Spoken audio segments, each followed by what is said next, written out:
Cell phone charger back there if you need one for 7 minutes. Off to do something fun today? No, I'm just heading home from my coworkers, and then gotta go to work here 2 hours. Oh no. Something. What kind of work you doing? I work at a furniture store. Oh, okay. At least you're not out in the hot, humidity and all that stuff. It's air conditioned, selling furniture. Man, that's not too bad. No, it's not bad. Only a couple hours. Hopefully it's not raining. Yeah, it looks like it's going to. It's Chicago. Yeah. You never know. I'll tell you, the only way to predict the weather in Chicago is if you have planes that week. Yes, 100%. Or if you're off. That's it. Those are the only times you know for a fact what's going to happen that weekend. But other than that, it's up for grabs. Gotta change the destination and put my work instead of my house. No worries. Okay. Good thing you noticed. Yeah. Should I keep going, turn right on Logan, or keep going? You can turn right on. Oh, yeah.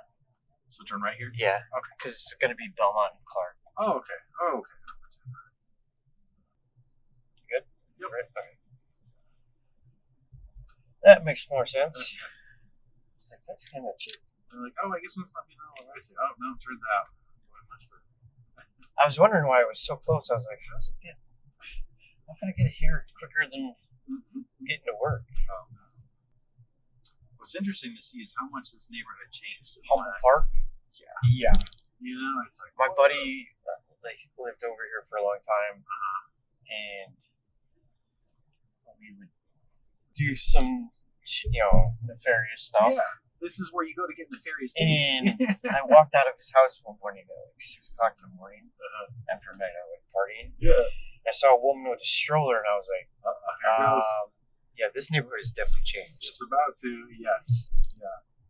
Yeah, that's my thing is blonde white girls. When you see blonde white girls walking around in the middle of the day, that's when you know you're now in a safe neighborhood. Yeah, because the 606 trail ends right here, I think, too, right? Yeah. And you're like, It's just a completely different story. For sure. Yeah, I remember Humboldt was like, be careful, keep your head on a swivel. But now, Logan, all those things, it's the places to be. Yeah, it was like, you don't go to Humboldt Park or Wickard, Southside. Yeah, Southside. Yeah, exactly.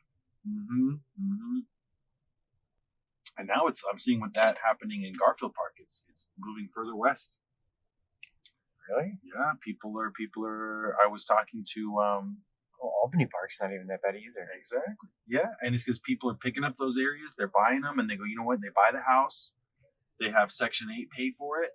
They'll accept Section 8 for rentals, right. And then they start putting work into it, and then wait 5, 6, 7 years, and that's where they're at now. Is the 5, 6, 7 year hold, and now these houses are 2, 3, 4 times the value. Jeez. Yeah, and that's smart deal.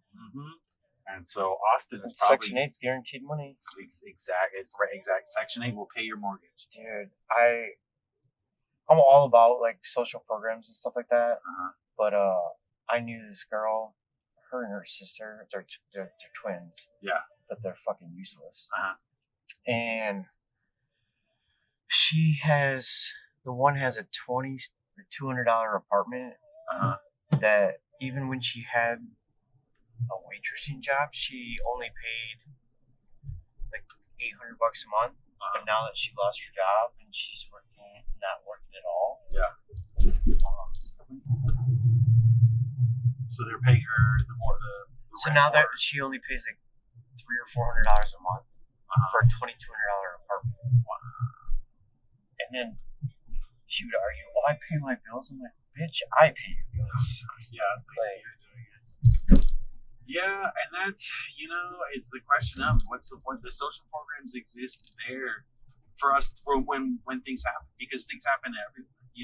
The average person is homeless and is on this assistance for 3 to 6 months. Average. This is like 70% of people are on for that period of time. The other 30% are the 10% of the scammers, 10% of the people that are unable to do anything other than accept assistance. Right? And then you got the other 10% of like 50-50 depending on what. Here's your variance between these other groups. I would Yeah, I would say that felt more prevalent like maybe 5 years ago, but I think it's expanding further than that 30%. You think so? You think it's getting more people take advantage of it? Yeah, I mean, because, well, the government set it up that way. How so? Well, I mean, if you're willing to give everybody everything for free without like checks and balances to it or monitoring it, why wouldn't you? Right? Sure. We actually, and this was actually one of the things that was disbanded by Doge, but there was actually a very effective program that would monitor what expenses were, who was being paid, what was being paid, and checking on the legitimacy of it. And it actually had been saving billions, but it was just cut by Doge. Yeah, I'm kind of 50-50 on this Doge thing. The idea was great because there's plenty of waste in the government. Sure. Like, for sure. I was in the military. Oh, yeah, that's where it is. That's where it is, and that's the biggest piece of the budget. Yeah. True, but I mean, nobody else in the world is going to do it, so you know, we're kind of stuck there. As much as we want to be an isolationist, it's just not possible. Very true. Because you just have Russia and China running everything, and it won't affect us, but it'll affect the world's, you know, trade and all that other stuff. But just I mean, if you look at union labor, like paid by government entities, you know, it's just like 8 dudes getting paid $100,000 to fix a pothole or some shit. Right. Yeah, 4 of them are sitting there. So I mean, there's plenty of places where things could have been cut. Sure. You just can't go in and just. It's kind of like trimming a steak with a fucking axe. Right. Like. You're absolutely right. Yeah, and I you said it yourself. It's a great idea. What failed was the execution, which is, I mean, that's Elon Musk's idea. Is that he's got great ideas. Yeah. The execution is and always will be a failure. This is, I mean, because government, the way they, which is fucked up too, but the way that they kind of protect these bullshit programs is they feather them into everything else. Mm-hmm. So when you cut it, it cuts it out of like 3 different places. Yeah, that's versus like if you fire your HR person, you're just hiring a new HR person, right? Right. But our HR person is also the director of this and director of that, and you're like, now you've just eliminated 3 positions when you shouldn't have never had that person doing 3 positions to begin with. Right, and there's also the issue of certain programs, right? When they put together a budget or they say we're going to have this bill is going to take care of 12 things relating to, we'll say, housing. Yeah. But then somebody else says, actually, we're also going to put in water cleaning, purification, and I'm going to sneak in another thing for the bills thing. Yeah. Yeah, and it's like, and that stuff all becomes ridiculous. And then it's like, and where every bill is 1,000 pages long because everybody's got to get their piece of the pie in there. Because I won't sign this unless I get highways built in Wyoming. And you're like, how is this on a like healthcare like bill, right? Exactly. And then it becomes all this weird hodgepodge of all this stuff. Yeah, and you can't cut this bill now because you're cutting funding for roads in Wyoming. Like, oh yeah, and and it's unfortunate. There is a need for a group, a body, and there was one that existed that to go through and say, are we getting our money's worth? Are we getting what we're supposed to do? I think the biggest thing about that, like the USAID, USAID, was all the foreign shit that was being paid for out of taxpayer dollars. Sure. Which some of it, obviously is probably legitimate, but I mean, just reading some of it, even if 1% of it is true, it's like kind of like, this is kind of ridiculous. Pretty wasteful, yeah. And some was and some wasn't.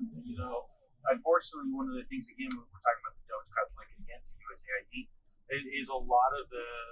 There was probably a lot of things that were good, like. Yeah, and a lot of exaggeration. Right? But you can't justify the good when you have that much bad.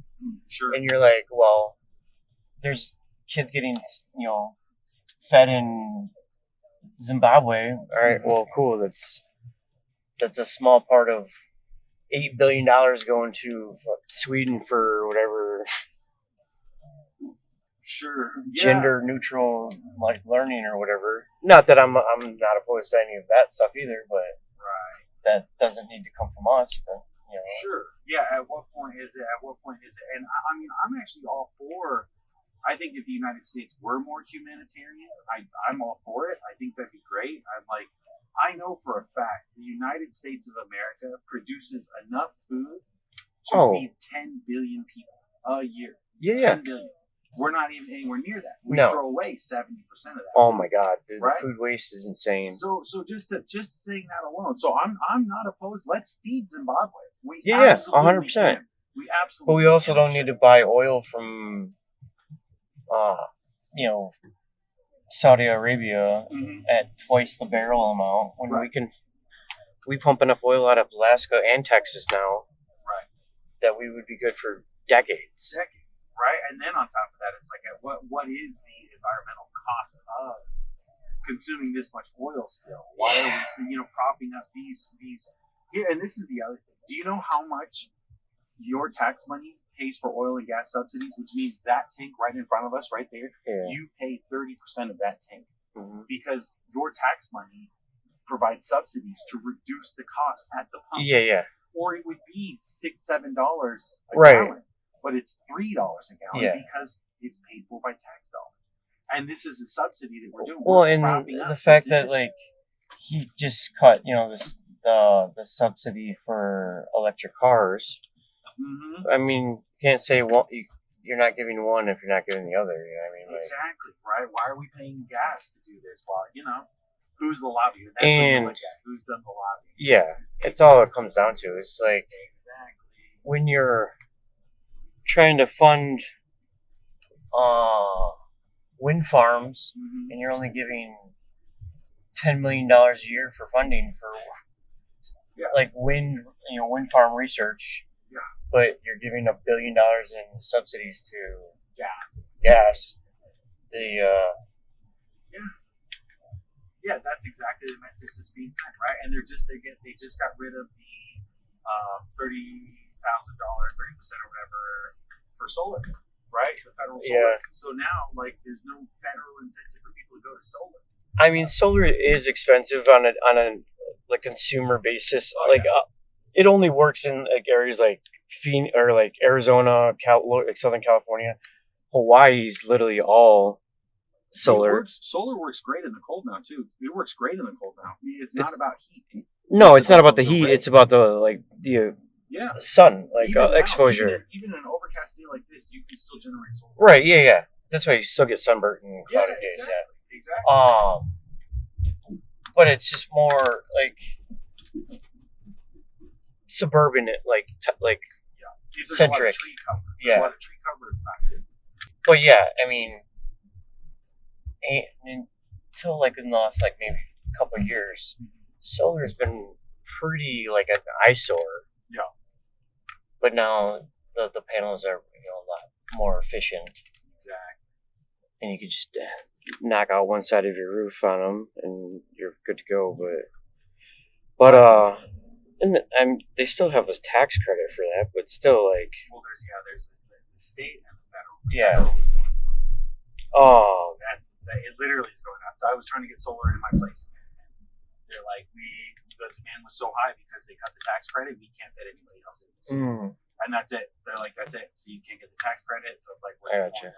And it sucks because you can reduce your electric bill, which is really the thing about it. Well, like I was saying, Hawaii, they literally have a surplus of energy based off of solar. Oh, So yeah. literally nobody in Hawaii pays electric. Well, yeah, and they shouldn't. And that's, you know what I mean? We could absolutely do that here. There's a whole bunch of space in southern Illinois. There's a fire engine. Oh, are they? But, southern Illinois, we could do that. We could Missouri. We could set that. I mean, there's a lot of places we could set up gigantic solar farms and not have to pay electricity anymore at all. But, who's going to have a problem with that? ComEd. Because ComEd is a privately owned electric company. Well, make their they money. fucking shit their fucking lost our mind. What is it, about 10 years ago when they opened it up to private companies to sell the energy. Yeah. So they had to like. They still own all the equipment though. Mm-hmm. They just don't provide all the service. Right, and that's so they're not a monopoly. Yeah. Right? It's like, what? But this is all still you. You still all control. Right, so instead of you charging us 10 cents a kilowatt, we get it for 6, but then we pay double for the fees for the for you guys to maintain the lines, so it's all the same regardless. Exactly. And it's like, I personally believe like taxes should pay for utilities. All utilities, internet included, should just come out of your tax. Like you just pay for it. These should be publicly funded systems. Yeah, I mean that's ideal. Yeah, it is. Yes, and it's what we should be doing, as opposed to these people who try, like, again, I grew up in California, so like, oh god, PG&E yes caused these massive wildfires because they wanted to save money. Well, PG&E fucking caused a lot of shit. Exactly. And what happens? Like the Aaron Brockovich thing? Yeah, they just get a little slap on the wrist fines that don't matter to them because they're billion-dollar corporations. Yeah, you can't fine a company $100 million when they are worth $100 billion. Exactly. They go, we make. It's like giving somebody a parking ticket. Exactly. A rich person a parking. They're giving somebody who's got, makes $10 million a year. Give them a $50 parking ticket. What are they going to say? They're not going to care. Yeah. This I saw. This is a funny thing. I saw Jerry Seinfeld. Mm-hmm. There's a video of him where he's like pulling in a place and there's a sign that says you can't park here. You're going to get fined. And he goes, so? Because he's rich. It doesn't matter. He has so much money. It doesn't matter. And that's it. So he's got like one of the biggest Porsche collections in the entire world. Yeah, mega rich guy. So same thing with he's got like the third like 911 to ever roll off the fucking assembly line. Yeah. And and that's it. So it's like so. But I like Jerry Seinfeld. But I don't think he's like one of those pretentious, like outside of that story. Sure.